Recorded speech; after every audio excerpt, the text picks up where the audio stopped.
Isa akong community organizer for 25 years. No? Malakas akong manigarilyo. Nakakapitong kaha ko ng sigarilyo isang araw. Tapos, pagka pahinga na, may hirap naman ako magpahinga. Ang ginagawa ko, minom ako ng beer. Nakakadalawang litro ako ng beer. Gabi-gabi yun. So yun, yung simula, siguro yung bisyo na pinasok ko sa katawan ko, wala nang nagsimula akong magbisyo, 15 years old ako. Nag-trigger to nung last 2010.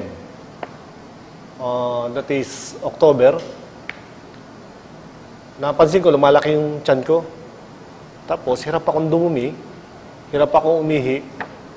At konting lakad lang, hakbang, pahinga ako. Napapagod ako, umihingal ako. So, ganon. Hindi ako makahiga ng diretso dahil para akong nalulunod.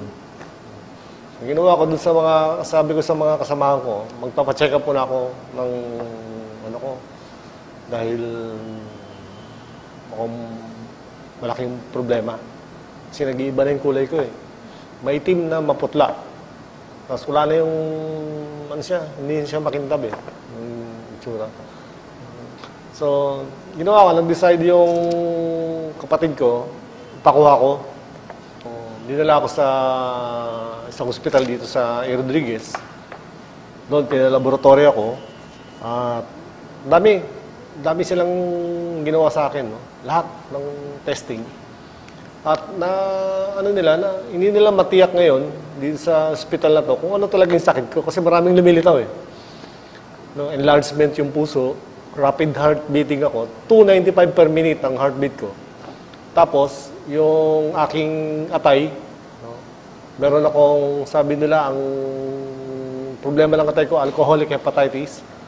Tapos yung aking bato, may infection, kaya hindi ako makaihi. So, doon sa resulta na yun, ang problema lang nila, wala silang maibigay na kwarto. Kaya nag-decide yung kapatid ko, lipat ako ng ospital sa National Kidney.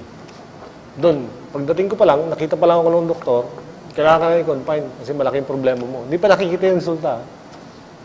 So, pinakita ko yung x-ray ko, sabi ko, Dok, wala na yata akong baga kasi maliit na yun. Malakas ako uminom ng alak, sabi ko. So, sabi niya, hindi yan baga. Ang problema mo hindi baga. Ang problema mo, puso mo. Ito ang puso mo, tumatakip sa baga mo. Yan o. Puso mo yan, mas malaki pa sa ulo mo. Katitibok niya, lumaki siya. Parang yung nagwe-weights ng nagka-muscle. So, katitibok niya, rapid heartbeat siya eh. 295 per minute. Sabi nung doktor sa National Kidney, amazing ka, Mr. Cleopas, sabi niya gano'n. Dahil yung ibang dinala rito, na cardiac arrest na, ikaw, buhay ka pa. Nung in-schedule ako ng to the echo, October 28 yun, tignan na yung yung puso ko. Ang puso, ang valve ng puso, 4. Ang sa akin, dapat yan sa lisi. Di ba? Ang bukasara. Ang sa akin, hindi yung 3, sabay-sabay na sumasara. Tapos bubukas yung isa. So wala sa timing, kumbaga sa makina ng kotse. At ang tibok niya, nginig na lang. Ang puso, di ba, ganun ang tibok niya. No? Sa akin, hindi. Nanginginig na lang eh. Kaya rapid. Wala lang sa binubog ang oxygen. Kaya iba na yung kulay ko, maitim na. 2 days, nasa hospital ako, dumating yung pamangkin ko, doktor. Si Dr. Panlilio, yung doktor ng Gano. Dumating doon, nismagel niya rin sa loob ng hospital yung 2 30s na capsule. At sabi niya, Chong, inumin mo to, isang pares ng Ganoderma at Exilium sa umaga bago kumain. Tapos sa gabi, isang pares ulit bago kumain. Nung tinesting ako, ang aking SGPT, talagang mataas. No? Yung SGPT, yung liquid na binubuga ng atay, mas maraming liquid na binubuga ng atay, mas delikado. Sa akin, buga ng liquid yun eh. Hindi ko, tapos nung nakainom ako nung pares, nangalahati ka agad ang kanyang SGPT, no? Kinabukasan, pangalawang inom ko, pangalawang araw. Normal na. Sabi nung doktor, Mr. Cleopas, pag ganito ng ganito, subukan natin doon yung testing mo, no? Laboratory ko ulit namin. Pag ganito, papauwiin ka na namin. Yung tatlo sila, nag-conference sila agad-agad doon. Sabi nila, obserbahan natin, sabi nga. So, pangatlong araw ako umiinom. Normal na talaga.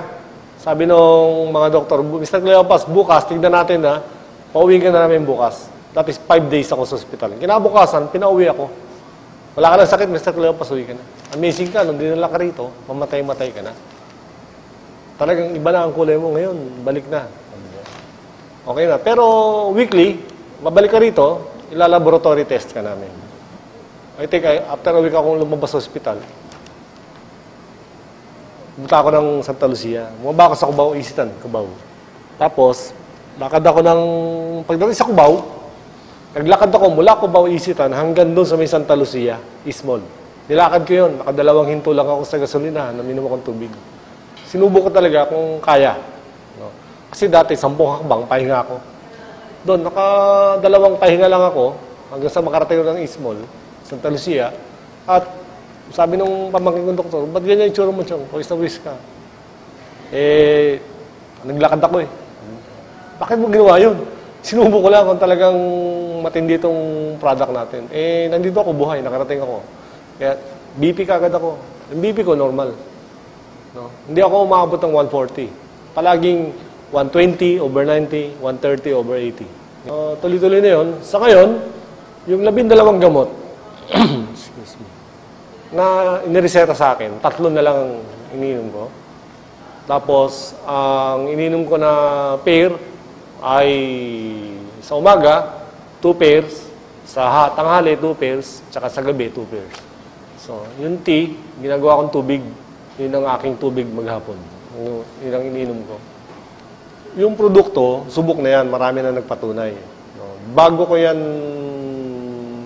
pinanghawakan, sinubok mo muna sa sarili ko yan at napatunayan ko nga na totoo.